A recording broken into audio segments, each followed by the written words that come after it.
সৈনিক শামীম রেজার মরদেহ দাফনের খবরাখবর জানাবেন তিনি।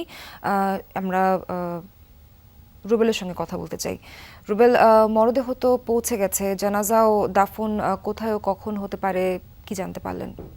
শামীম রেজা রাজবাড়ী কালোখালী মিগিতে হোগলাডাঙ্গি গ্রামে যে বাড়ি, তার মরদেহটা কিন্তু এই মুহূর্তে তার বাড়িতে এসেছে এবং যারা তার আত্মীয় স্বজন, পাড়া প্রতিবেশী, স্বজন পরিবারের লোকজন যারা রয়েছেন তারা কিন্তু এখানে জমাট করছেন। এবং আমরা যেটি দেখেছি যে তার মরদেহ কিন্তু এই মুহূর্তে যে অ্যাম্বুলেন্স যোগে এসেছে সেই অ্যাম্বুলেন্স থেকে নামানোর আসলে প্রক্রিয়া চলছে, নামানোর প্রক্রিয়া চলছে। আমরা ক্যামেরার সাহায্যে যদি সেটি দেখাই, আসলে দেখা যাবে যে মরদেহটা কিন্তু এখনই তার যে অ্যাম্বুলেন্স যোগে এসেছে সেখান থেকে কিন্তু আসলে নামানো হচ্ছে। আমরা বলে রাখতে চাই, গত 13 ডিসেম্বর কিন্তু সুদানের শান্তিরক্ষা মিশনের দায়িত্ব পালনকারী বিচ্ছিন্নবাদ যে সন্ত্রাসী ড্রোন হামলা হয়েছিল, সেই ড্রোন হামলায় কিন্তু রাজবাড়ির এই বীর সৈনিক শামীম রেজা সহ কিন্তু 6 জন নিহত হয়েছেন। আজ ঠিক বেলা 1:45 দিকে কিন্তু সেনাবাহিনীর একটি হেলিকপ্টার যোগে রাজবাড়ী কালোখালী যে মিনি স্টেডিয়াম রয়েছে সেই মিনি স্টেডিয়ামে কিন্তু তার মরদেহ এসে পৌঁছায়।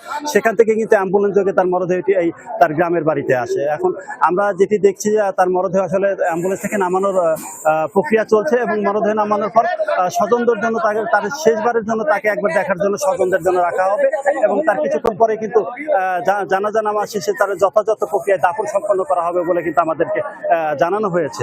তো আসলে এখানে কিন্তু উৎসুক অনেক জনগণ রয়েছে সেই বিষয়ে, যার কারণে কিন্তু আমরা আসলে দেখানোর চেষ্টা করছি যে সৈনিক শামীম রেজার মরদেহ কিন্তু ইতিমধ্যে ফ্রিজের মধ্যেই অ্যাম্বুলেন্সের যে লাশবাহী অ্যাম্বুলেন্স, সেই অ্যাম্বুলেন্সের মধ্যে রাখা হয়েছে এবং সেখান থেকে কিন্তু আসলে যারা স্বজন রয়েছে তারা কিন্তু শেষ দেখা সেটি কিন্তু দেখার চেষ্টা করছেন এবং শামীম রেজার মরদেহ কিন্তু দেখতে যে ভিড় করছেন এবং স্বজনদের হাজারিতে কিন্তু ভারী হয়ে উঠেছে এখানকার পরিবেশ।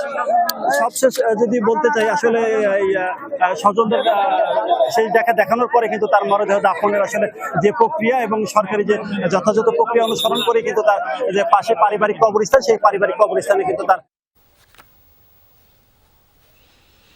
রুবেল, আপনাকে ধন্যবাদ, সবশেষ জানাচ্ছিলেন।